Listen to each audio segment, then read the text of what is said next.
عیاں کر نہا خزینوں کو، خدائے رزق عیاں کر نہا خزینوں کو، ہنر نمائی کی توفیق دے زمینوں کو، ہنر نمائی کی توفیق دے زمینوں کو، گوہر فشانی چشم ازا کا محرم کون، نگینہ ساز ہی سمجھیں گے ان نگینوں کو۔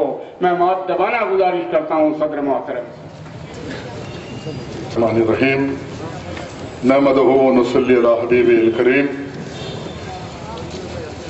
آج کا یہ جلسہ عام بعنوان جلسے ملی بیداری زیر اہتمام مجلس بچاؤ تحریک اور خصوصیت کے ساتھ تحریک کے ذمہ داران کی جد و جہد اس جلسے کو منعقد کرنے میں وقت کی تنگی ہے۔ پولیس کے عہدیدار بھی یہ چاہتے ہیں کہ میں تقریر کو جلدی ختم کر دوں۔ میں گزارش کروں گا کہ 10 منٹ کا وقت دیجیے۔ ہم بہت دور سے آئے ہیں حیدرآباد سے، تاکہ ہم بھی اپنے جمہوری حقوق کا استعمال کرتے ہوئے مظلوموں کی آواز اٹھا سکیں۔ میں اعلیٰ عہدیداروں سے بھی درخواست کرتا ہوں کہ تھوڑا وقت دیجیے۔ بہرحال قصہ مختصر، نہ گھبراؤ مسلمانوں، خدا کی شان باقی ہے، اسلام زندہ ہے، ابھی قرآن باقی ہے۔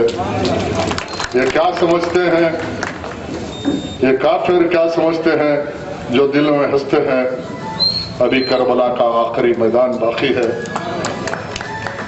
وَلَا تَهْنُوا وَلَا تَحْزَنُوا وَأَنْتُمُ الْأَعْلَوْنَ إِن كُنتُم مُؤْمِنِينَ۔ قرآن یہ پیغام دے رہا ہے کہ سستی مت کرو، گھبراؤ مت، تم ہی غالب ہوگے، شرط یہ ہے کہ تم مومن بنو۔ ایک طویل تاریخ ہے اور موجودہ پس منظر میں اب میں کس عنوان پہ گفتگو کروں کہ بے پناہ مسائل سر اٹھائے ہوئے ہیں۔ ایک ہنگامہ معاشر ہو تو اسے بولوں، رہ کے سینکڑوں الجھنوں پہ خیال آتا ہے کہ مسائل کی کوکھ سے نتنے مسائل جنم دے رہے ہیں، عالمی سطح پر ہو یا قومی سطح پر ہو یا ریاستی سطح پر ہو، اور بالخصوص جس ماحول سے ہم گزر رہے ہیں کہ اس ماحول میں سارب عالم کے اندر آپ جائزہ لیجئے تو یہ پیغام دے رہا ہے کہ ساری دنیا آج 2 گروہوں میں بٹ گئی۔ ایک گروہ وہ ہے جو اللہ کی وحدانیت کا اعلان کر رہا ہے اور روح زمین پر اللہ کی وحدانیت کو قائم کرنے کی جد و جہد کر رہا، تو دوسرا گروہ وہ ہے جو اللہ کی وحدانیت سے انکار کر رہا اور روح زمین پر انسانیت کے عرصے حیات کو تنگ کیا جا رہا۔ آج چاہے وہ امریکہ کا ٹیبل ہو یا وہ انگلینڈ کی حکومت کے ٹیبل پہ کوئی بات ہے تو اسلام کا فلسفہ ہے جہاد اور ٹیررزم۔ تو آپ غور کیجئے کہ ایک طویل گفتگو اور عنوان ہے، اس پہ لمبے مباحثے کی ضرورت ہے۔ بہرحال آج جو عالمی سطح پر جو سازش رچائی گئی اسلام اور مسلمانوں کے خلاف، اس کی اٹوٹ کڑی ہندوستان میں آپ دیکھتے ہیں تو آج ہندوستان میں وہ ماحول برپا کیا جا رہا اور چپے چپے گلی گلی میں مسلمانوں کی عرصہ حیات کو تنگ کرتے ہوئے الزام لگایا جا رہا ہے کہ مسلمان آتنکوادی ہے، مسلمان ٹیررسٹ ہے، مسلمان دیش دروہی ہے، جبکہ ہندوستان کی آزاد کی تاریخ بیان کرتی ہے کہ اس ملک کی آزادی کے لیے 18,000 علماء نے جام شہادت پیا۔ اس ملک کی تاریخ کو ہم نے لکھا، اس ملک کو سنوارا اور سجایا ہم نے۔ اس ملک میں تھا کیا؟ ٹماٹے بٹاٹے کھا کے جنگلوں میں پتے باندھ کے جیتے تھے۔ خواجہ اجمیری کی شکل میں ایک مومن نے ہندوستان کی سرزمین پر قدم رکھا تو ہندوستان میں انسانیت کو جگایا، تمیز کو جگایا، تمدن کو جگایا۔ اس ہندوستان کو میرے اسلاف نے 800 سال کی تاریخ میں حکومت میں نا انصافی نہیں کی بلکہ انصاف کے چہرے کو تابندہ کیا، انصاف کے چہرے کو بلند کیا۔ آج قانون کی بات کی جاتی ہے، انصاف کی بات کی جاتی ہے، اور بالخصوص ایک ایسی جماعت جو ہندوستان میں جس کا نام سنگھ پریوار ہے، RSS ہے، BJP ہے، جس کا ہندوستان کی آزادی سے کوئی تعلق نہیں تھا۔ ہندوستان کی آزادی میں نہ کبھی سوارکر کا تعلق رہا، نہ گولوالکر کا تعلق رہا، نہ RSS کا کوئی تعلق رہا۔ ہندوستان کی آزادی کے لیے 18,000 علماء نے جام شہادت اس لیے دیا تھا کہ کل یہ ملک ہندوستان ایک گنگی جمنی تہذیب کا گہور بنے گا، انگریزوں کی غلامی سے نکلے گا. لیکن آج ان کی قربانیاں سامنے نہیں، بلکہ اس ملک کو ہندو راشٹر بنانے کی کوشش کی جا رہی ہے، اور فلسفہ بتایا جا رہا ہے کہ کل آنے والے حالات میں یہ B J P party Hindustan کو ہندو راشٹر بنائے گی. اور پھر بابری مسجد کی شہادت سے لے کے آج کی تاریخ تک تاریخ کی حقانیت کو جانو ہے مسلمانوں. نظام آباد اور حیدرآباد کی تہذیب، نظام آباد کے مسلمانوں کا کنٹریبیوشن مجلس اتحاد المسلمین کی احیا کی تاریخ یہ بیان کرتی ہے کہ ہندوستان میں جب مجلس اتحاد المسلمین کا احیا ہوا اور اس کے بعد پہلی کانفرنس نظام آباد میں ہوئی تھی. آج کی نوجوان نسل کو مجلس اتحاد المسلمین کو سمجھنا ہوگا. کیا مجلس اتحاد المسلمین کی تاریخ ہے؟ یہ بزرگ حضرات جانتے ہیں کہ مجلس اتحاد المسلمین کے بانی قائد ملت مرحوم نواب بہادر یار جنگ علیہ الرحمٰن نے اس جماعت کو 1927 میں قائم کیا تھا، اور ان کی دور اندیش نگاہیں یہ دیکھ رہی تھی کہ ہندوستان میں ایک طرف ہندوستان میں آزادی کی جد و جہد چل رہی تھی، تو ایک طرف ہندوستان میں اس ملک کو ہندو راشٹر بنانے کے لیے فاسسٹ نظریہ رکھنے والے کبھی جن سنگھ کے نام پہ، تو کبھی وشو ہندو پریشد کے نام پہ، تو کبھی RSS کے نام پہ اس ملک میں ایک ماحول کو ترتیب دینے کی کوشش کر رہے تھے. ویسے حالات میں قائد ملت مرحوم بہادر یار جنگ علیہ الرحمٰن نے مسلمانوں کو پیغام دیا کہ ایک اللہ، ایک رسول، ایک قرآن، ایک کلمے کی بنیاد پر مسلمان ایک پلیٹ فارم پہ جمع ہو جائے. اور میرے اسلاف کی تاریخ کے قائد ملت کی تبلیغ نے 23,000 لوگوں کا مشرب اسلام کیا تھا. یہ مجلس اتحاد المسلمین کی تاریخ ہے میرے بھائی. لیکن آج آپ غور کیجئے، کیا وہ سب کچھ آج مجلس اتحاد المسلمین میں ہو رہا ہے جس کا تصور میرے اسلاف نے کیا تھا، میرے بزرگوں نے قربانی دی تھی؟ کیا آج مجلس اتحاد المسلمین کسی کی موروثیت ہے؟ کسی جماعت، کسی تنظیم، کسی تحریک، کسی انجمن، کوئی ایک مقصد کی بنیاد پر قائم کیا جاتا؟ اگر کسی جماعت، کسی تنظیم، کسی تحریک، کسی انجمن میں اس کے مقصد کو چھوٹا کر دیا جائے اور کسی شخصیتوں کو بلند کیا جائے تو وہ تنظیم و تہذیب، تحریک و انجمن وہ تمام ختم ہو جاتی ہے. آج مجلس اتحاد المسلمین میں کوئی نظریہ باقی نہیں رہا. آج نظریہ کی بنیاد پہ کوئی مجلس اتحاد المسلمین چلا ہی نہیں جا رہی.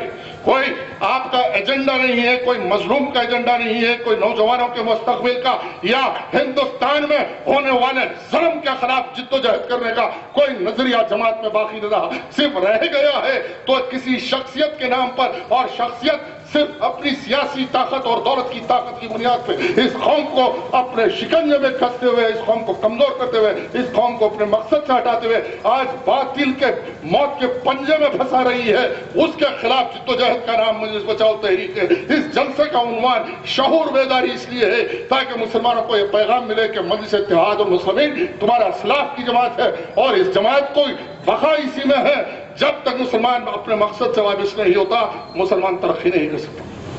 آج آپ دیکھو ہندوستان میں طلاق ثلاثہ کا مسئلہ سپریم کورٹ میں اب سنوائی ہو چکی، فیصلہ آنا ہے. جیسا کہ میں نے کہا کہ وقت مختصر ہے، مجھ کو بھی چاہیے کہ میں ہر تقریر میں اپنے اعلان کرتا ہوں کہ ہم ہر اس قانون کے پابند ہیں جو قانون کی روشنی میں قانون کی روح کے مطابق فیصلہ کرے گا. لیکن قانون کے نام پہ اگر ناانصافی ہوگی، یہ قانون کے نام پہ ٹیررزم چلے گا، تو یہ ٹیررزم کی کوکھ سے نتنے ٹیررزم پیدا ہوگا، اور وہ ٹیررزم کا ذمہ دار وہ حاکم ہوگا، وہ گورنمنٹ ہوگی، وہ حکومت ہوگی جو مسلمانوں کے حقوق کی حق تلفی کر کے مسلمان نوجوانوں کو ہندوستان میں ان کے حقوق کی جد و جہد کے لیے دروازے کھول کے پھر ان کو ٹیررسٹ کا نام دیتی ہے. آج آپ غور کیجئے، بابری مسجد کا مسئلہ ہے میرے بھائی. ہم اخبار پڑھتے ہیں اور دوسرے دن بھول جاتے ہیں. ہماری ایسی مزاج ہے، ٹی وی چینل پہ نیوز سنتے ہیں اور بھول جاتے ہیں. بابری مسجد کا مسئلہ اس ملک میں اس بات کا فیصلہ کر دے گا آنے والے حالات میں.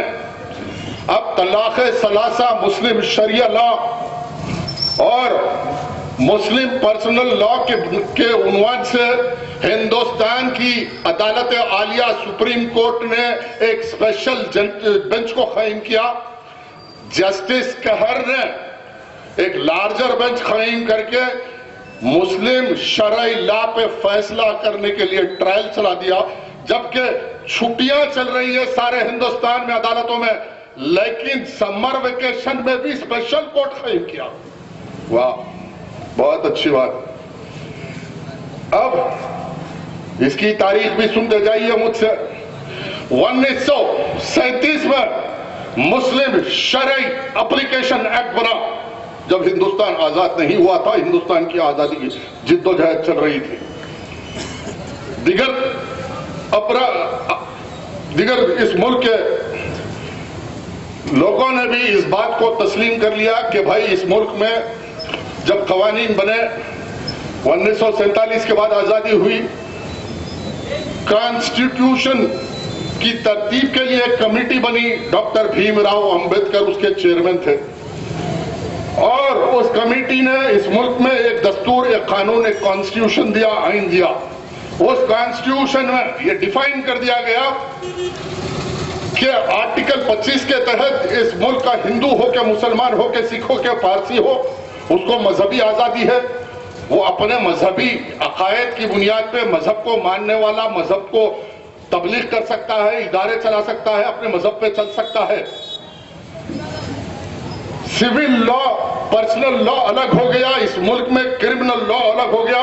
کرمنل لا سارے ہندوستان کے تمام مذاہب کے ماننے والے، چاہے ہندو ہو کہ مسلمان ہو یا اقلیت ہو یا اکثریت ہو، سب کے لیے کرمنل لا ایک ہے.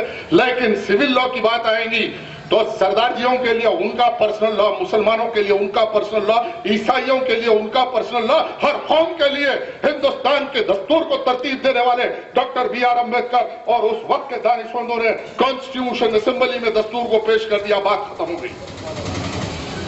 اب یہ مسئلہ اٹھا پھر 1973 میں اوریسا میں کانگریس کی حکومت تھی.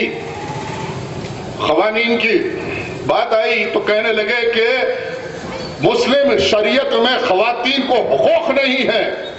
تو میں پوچھنا چاہتا ہوں کہ تم اب شعور میں آئے. بیٹی بچاؤ آندولن آج ہندوستان میں چل رہا ہے.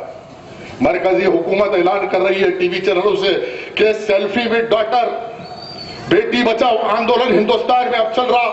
لیکن بیٹی بچانے کی بات تم آج کر رہے ہو، لیکن آج سے 1450 سال پہلے مکے کی سرزمین پہ میرے آقا نے اعلان کیا تھا کہ بچیوں کو ان کے حقوق دینا اور بچیوں کو زندگی بخشنے کا قانون آج سے 1450 سال پہلے شریعت نے دنیا کو بخشا تھا. آج آپ غور کیجئے،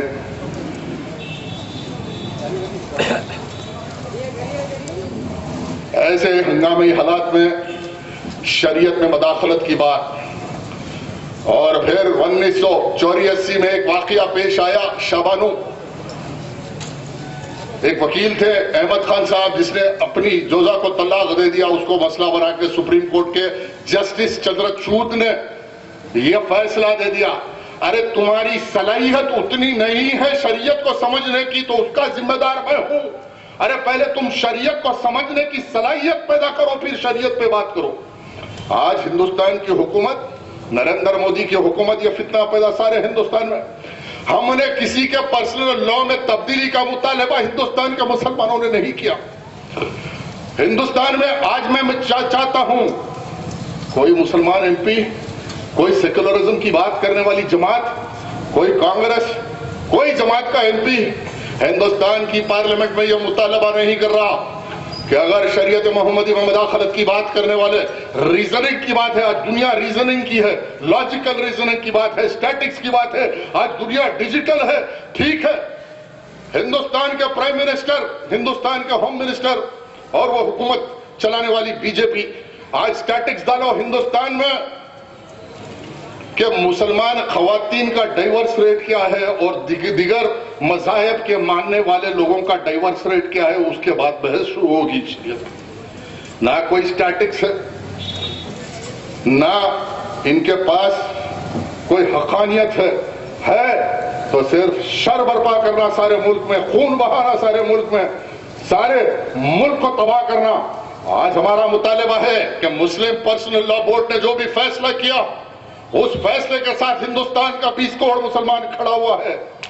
ہندوستان کا 20 کروڑ مسلمان کھڑا ہوا ہے. آج اگر جو بھی داخلی اختلافات، مسلکی اختلافات، عقائد کے اختلافات، تمام کے باوجود الحمدللہ مسلم پرسنل لا بورڈ کا یہ اعلان ہے ہندوستان میں شریعت محمدی میں مداخلت ہونے نہیں دیں گے.